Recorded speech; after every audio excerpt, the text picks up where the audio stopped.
again everyone, it's me, Madame Macabre, and welcome back to another video. So for today's video, we're going to be picking up with part 2 in my series for new haunters. So last time I started with just the intro on how to get started and how to start looking for haunts that will fit for you, whether it be paid or volunteer, and how to sort of judge the standards of whether or not you're at a good place that values you. Today's we are going to move on to how to work with codes of conduct to basically earn the respect of your haunt, start earning seniority. That way you can get the better haunting roles and just have a more fun time at these haunts. Now for this video, it's going to be most relevant for our younger haunters, be it junior and senior high schoolers, though this also applies true to adults. It's just adults don't suffer with some of the same things that get them in trouble as teenagers do, with all that extra energy. Alright, so moving on. Okay, so this video is going to consist of 2 parts. The first is what not to do at a haunt, and the second part is good things to do. So, starting out with what not to do, a lot of people who are brand new to haunting go in with kind of wonky, warped expectations of what it's going to be like. I know when you go in and you learn about the layout of the haunt, all the rooms, all the characters, you're gonna get really excited for certain characters. And there may be one in particular in your mind that you really, really want to do, but unfortunately, just because you want to do a role does not guarantee you will get that role.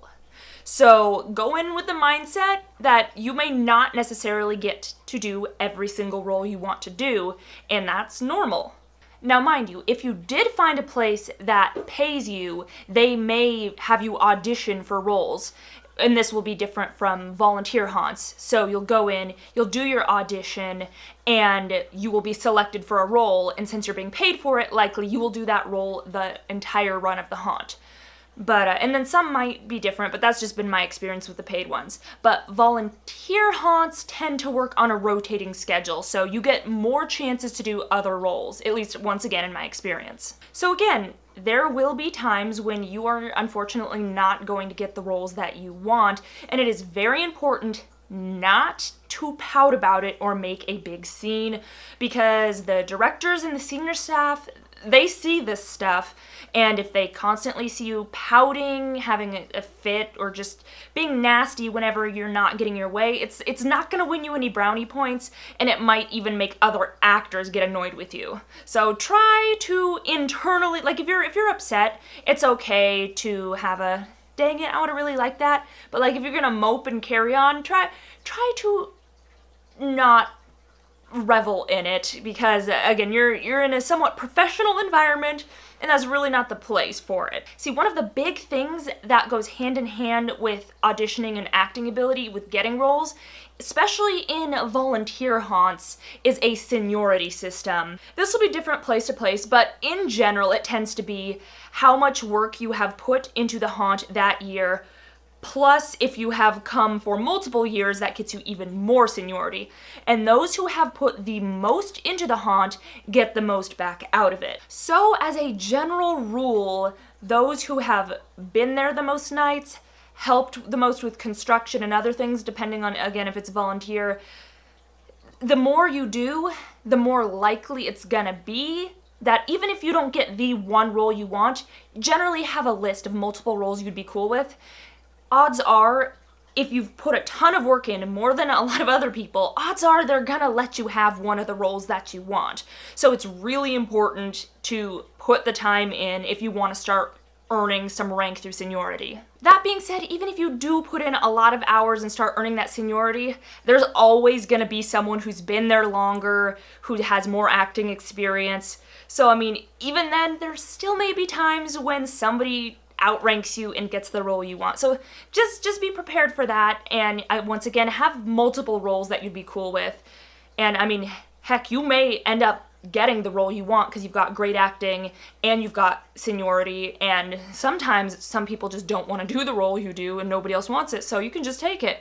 But just be prepared for the times when, if you're wanting the most popular roles that are the biggest scares in the haunt, they are harder to get. So not only do you need seniority, but you also need to have the acting experience for it too. Okay, so now back on track to the what not to do. This is huge, especially unfortunately for our younger haunters, and that is don't screw around on set. Please, I know you can be excited, having fun, especially if you're volunteering there with friends, or if it's a bit of a slower point of the night. It's really, really important not to just screw around on set, because you gotta remember, customers are paying to go through this interactive entertainment experience. They're paying real money, and usually haunts are not that cheap to get into. And the entire experience could be ruined if you are out of character. And then we get to deal with customer service, and it's a nightmare for everybody, and the haunt directors won't be happy with you, so save yourself the trouble and behave. And what I mean by behaving is you need to stay in your room.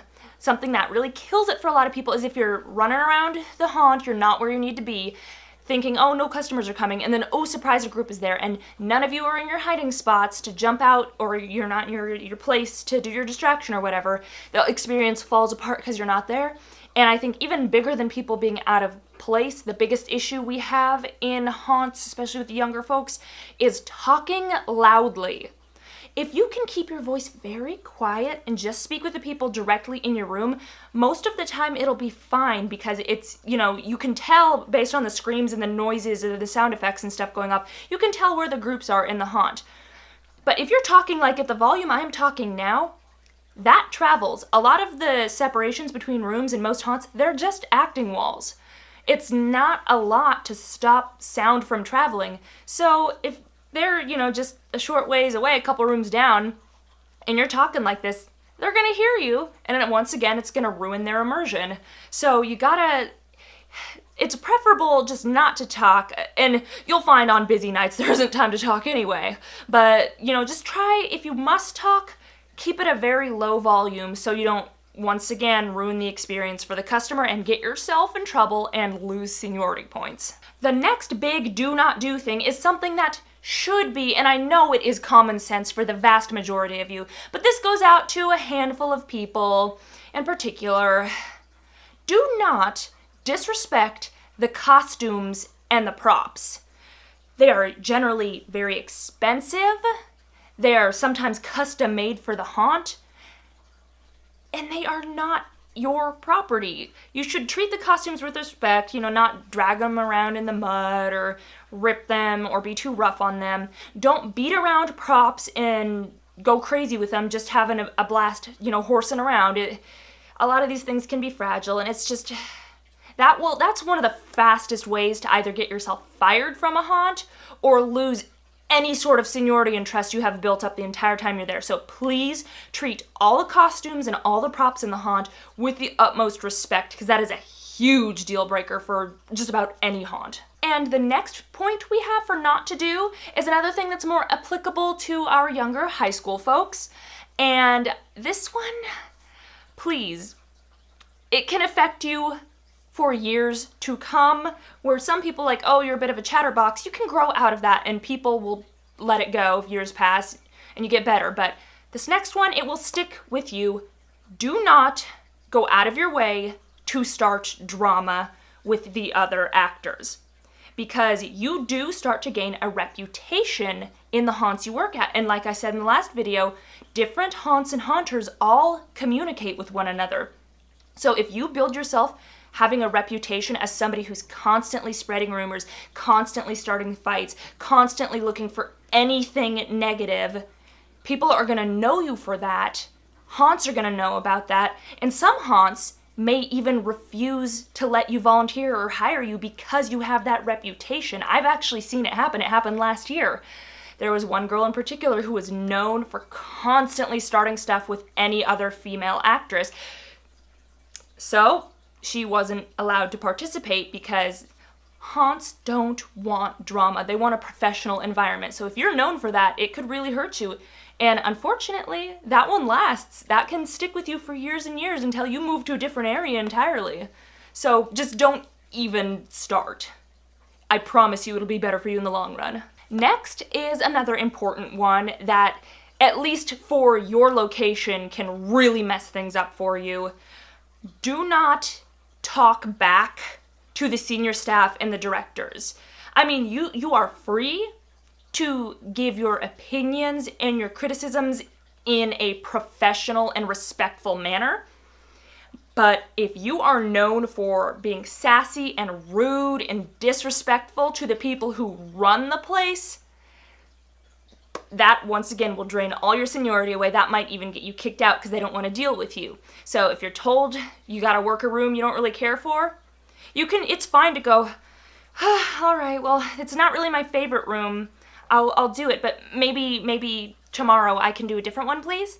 Like that's a totally fine, respectable way to go about it. But I've also seen people like, I hate that room. Why do I have to go in there? Can't they go in?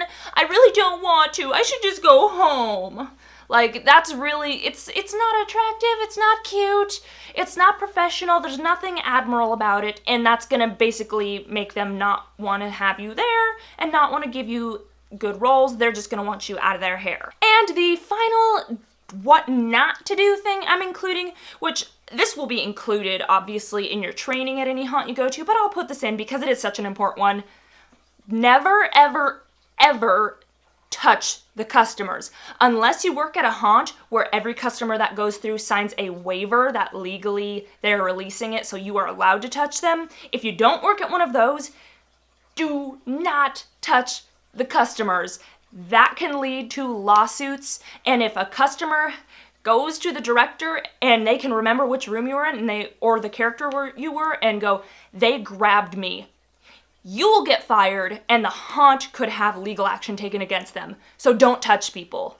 I mean, if you accidentally brush by them or something, that stuff can slide, but if you straight up touch, grab, or God forbid even hit or try and trip, that's an immediate game over. You're fired, and you're probably going to have trouble getting to any other haunt, so just don't do it. All right, moving along from all the negative Nancy stuff, now let's get into the good things to do to improve your rank in these haunts and get the better positions. So obviously it's going to be super important to make a good impression with the directors and the senior staff, the people who have been there the longest, who run things and have control over the operation. If you can make a good impression with them, it's going to help you your entire time there. And the best ways to go about doing this, number one, show up on time as often as possible. If you're tardy all the time, that reads unreliable. But if you are always on time or even a little bit early, that shows you are a reliable person and they can put their trust in you. And as you put more hours in, you are just going to be building your reputation positively, and you are going to start getting better and better roles, more responsibility. It's just going to be good. So it's definitely worth it to get there on time, or at least make your very best effort to. And along with showing up on time, show up often. I know it can be tough with schedules and everything, but if you can try to make it regularly for at least a good majority of the run of the haunt, that is a huge way to rack up seniority, because like I mentioned before, a lot of places will track the nights you've showed up, or they'll track how many hours you've put in.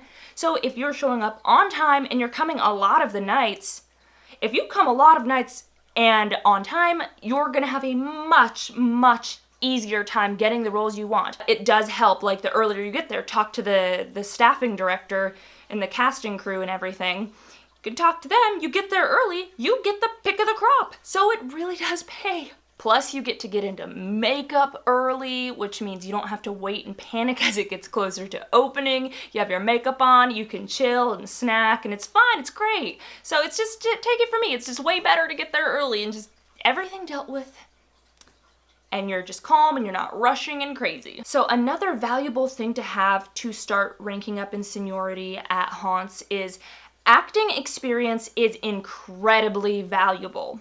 Now, don't be disheartened if you have never done much acting before, because you can still learn and do well and earn seniority at a haunt. Just if you are new, be open to criticism and the senior staff trying to teach you things. Like most of the time when you're trying out different roles, they'll have you do things, they'll give you advice. Be hungry for that feedback. If you are new to it, any feedback they give you, try your hardest, give it your all. Don't be worried or nervous or anything. And because you're going to be competing with some people who have a lot of acting experience. So go full force, give it all, be hungry to learn, and you will do fine, my friend. And along with this, don't be concerned about feeling embarrassed. Some of these roles can seem kind of ridiculous, like you're howling like a monster or roaring or screaming like a victim and doing weird, not normal things. Don't be embarrassed. I know some of it, like the initial gut instinct is to want to be embarrassed, feeling ridiculous doing these things in front of people. But the thing to remember is nobody's gonna look at you like you're weird or judge you, because literally everyone in that production is doing something similar. We're all making fools of ourselves in there. So it's, you can get over that whole self-conscious thing, because literally we're all doing it. In fact, the better, the more wild and everything you get, the better your performance is gonna be, and people are gonna be like, oh, that's good, you're doing a good job. Like some places, like my haunt, at the end of the season we have a party, and people actually win awards for their acting, so don't be embarrassed. One thing that will lose you a good haunting spot is a dead performance, because I'm sad to tell you that even if you have showed up early, you did everything right, and you come, so you get a role you want, if they put you in the room and your performance is dead and passionless and is not getting a good reception from the guests, they will pull you from that spot if it's a valuable scare. So do not be afraid of going nuts with it. Just don't even think about people judging you, because they're doing the same thing. And a bit of feedback for those of you who do have acting experience: please don't go lording your experience around the other actors, like, oh, I've done every lead role in my school plays. Like, cool for you, but you might find yourself unknowingly bragging to somebody who's been in the haunting business for 10 years and can scare circles around you, and their eyes are just gonna roll right out of their head, and you'll just make a fool of yourself and come off as pretentious. It's one thing to be proud of your acting ability, but don't go around lording it over people, especially because haunt acting is a bit different than theatrical production acting. The next good thing to do is do not be afraid to try a wide assortment of roles. Especially if you're new, you may not actually know what it is you like to do. I mean, from my personal experience, based on just descriptions of characters in rooms, there have been times where I thought I would love certain characters in certain spots. Then I tried them, and it was not for me. And then other roles that I thought I had no interest in were the ones I actually loved the most. Ironically enough, it was the chainsaw that I gave a try that I didn't think I was gonna like it, and it turned out to be my favorite thing. So be willing to try lots of things, because not only does that show that you are a versatile and valuable actor, but it also once again builds up your reliability. If you can do these things, you are already on your way, and I promise you, the longer you stick with the haunt, just the more and more seniority you are going to build. You're going to be getting all the roles you like. People are going to start looking up to you when they're new. It's going to be great, and you're going to be a valued member of the haunting community. And I guess the final note in this is make sure to come back next year, because the more years you do this, the more firm seniority you get, because it's one thing to just have worked a lot of hours one year, but if you've come to the same haunt 3 years in a row, they know beyond a doubt you are reliable. The staff already knows you personally. It's great, and you sort of start to get like a little family type thing going on with these people you've seen year after year. So it's definitely worth it. And you can always do one season just to see if it's for you or not. A lot of people, it isn't for them, or it gets in your blood and you have to do it every year. It calls to you, and whenever you take a year off, it pains you, and you're like, I should be in there. So it'll turn into a haunting bug for you if it's your calling. But that's really all I have for part 2. I will come back with a part 3 for some tips on how to better get in character and act. So that will be the next lesson in this little plan. So I will catch you all next time. That is all for now, and until then, stay creepy.